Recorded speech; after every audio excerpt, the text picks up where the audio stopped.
नमस्कार. श्री स्वामी समर्थ. तुमचं मनापासून स्वागत आहे या चॅनलवर श्री स्वामी समर्थ अनुभवांची साक्ष. इथे शब्दांपेक्षा अनुभव बोलतात. शांततेतून उमटलेली जाणीव इथे प्रत्येक कथेत जाणवते. ऐक, शांत बस आणि मन पूर्णपणे इथे आण. तू ज्या अवस्थेतून जातोयस ना, ती मला पूर्णपणे कळतीये. घरात सध्या जे वातावरण आहे ते हलकं नाही. काहीतरी जड आहे, ताण आहे. बोलताना लोक चिडचिड करतात. छोट्या गोष्टी मोठ्या होतात आणि तुला आतून वाटतं, हे असं का चाललंय? पैशांची अडचण वेगळीच आहे. कितीही कमावलंस तरी टिकत नाही. अचानक खर्च येतात.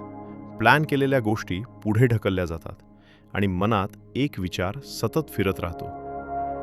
मी इतकं करत आहे तरी सरळ अडत का आहे? आणि त्यातच ती न दिसणारी भावना, जी शब्दात सांगता येत नाही पण जाणवते. जणू काही घरात काहीतरी बरोबर नाही. जणू काही शांतता हरवली आहे. ऐक, हे सगळं फक्त बाहेरचं नाही. ही आतली आणि घराची ऊर्जा आहे.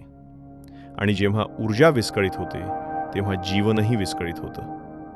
म्हणून आज मी तुला काही गोष्टी सांगणार आहे, ज्या खूप साध्या आहेत पण त्यांचा परिणाम खोल आहे. पहिली गोष्ट, सकाळी उठल्यावर दिवस सुरू करण्याआधी 2 मिनिटं स्वतःसाठी ठेव.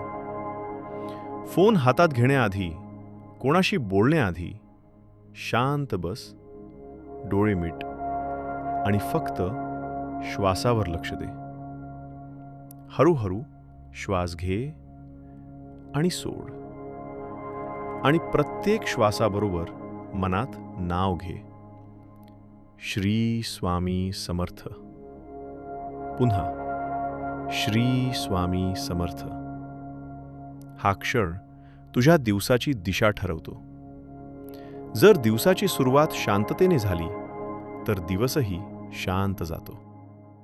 दुसरी गोष्ट, घरात एक जागा निवड, छोटीशी, जिथे तू रोज बसशील.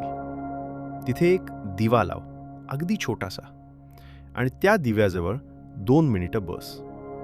काही मागू नकोस, फक्त बस आणि नाव घेत राहा. हळूहळू तुला जाणवेल की त्या जागेत एक स्थिरता निर्माण होते आहे. आणि जेव्हा घरात एक स्थिर जागा तयार होते तेव्हा बाकीचं घरही त्याचा परिणाम घेतं. तिसरी गोष्ट, घरात बोलताना शब्दांची काळजी घे. कारण शब्द हे फक्त आवाज नाहीत, ते ऊर्जा आहेत. जर तू रागाने बोललास तर ती ऊर्जा भिंतींमध्ये साठते आणि पुन्हा पुन्हा तिथेच फिरते. म्हणून बोलताना थोडं थांब, शांत हो आणि मग बोल. तुला लगेच फरक जाणवेल. चौथी गोष्ट, जेवताना घाई करू नकोस. फोन बघत बघत जेवू नकोस, कारण अन्न ही सुद्धा ऊर्जा आहे. आणि ज्या अवस्थेत तू खातोस तसंच ते शरीरात जातं. म्हणून 2 क्षण शांत बस आणि मग खा. आणि मनात एकदा नाव घे, श्री स्वामी समर्थ. इतकंच. आणि 5वी गोष्ट, रात्री झोपण्याआधी, दिवस संपवताना 2 मिनिटं पुन्हा स्वतःसाठी ठेव. दिवा असेल तर त्याच्यासमोर बस, नसेल तरी चालेल. डोळे मिट आणि दिवसात जे काही झालं ते सोडून दे. काही धरून ठेवू नकोस आणि फक्त नाव घेत राहा, श्री स्वामी समर्थ, श्री स्वामी समर्थ. हळूहळू तुझं मन हलकं होईल आणि झोप शांत लागेल. आणि जेव्हा झोप शांत लागते तेव्हा पुढचा दिवसही वेगळा सुरू होतो. आणि लक्षात ठेव, हे सगळं करताना घाई करू नकोस.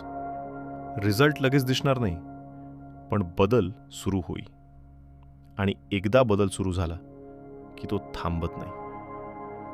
घरात ताण कमी होईल, संवाद सुधारेल, पैशांचा प्रवाह हळूहळू स्थिर होईल. आणि सर्वात महत्त्वाचं, तुला आतून एक आधार मिळेल. कारण तू एकटा नाहीस. मी तुझ्यासोबत आहे, प्रत्येक क्षणी, प्रत्येक श्वासात. फक्त मला आठव आणि बाकी सगळं आपोआप मार्गावर येईल. म्हणून आजपासून हे छोटे छोटे नियम पाळ. 7 दिवस न थांबता कर आणि मग स्वतः बघ काय बदल होतो. आणि जर तू हे पूर्ण लक्ष देऊन इलं नसेल तर पुन्हा ऐक, शांतपणे ऐक. कारण प्रत्येक वेळी तुला काहीतरी नवीन जाणवेल. प्रत्येक वेळी तुझं मन अधिक शांत होईल आणि प्रत्येक वेळी तू माझ्याजवळ येत जाशील. म्हणून थांबू नकोस, चालत राहा, विश्वास ठेव. कारण जिथे विश्वास असतो तिथे मी असतो. श्री स्वामी समर्थ. स्वामी समर्थांची साथ आपल्या आयुष्याला स्थैर्य देत राहो. पुढील अनुभवानिशी लवकरच.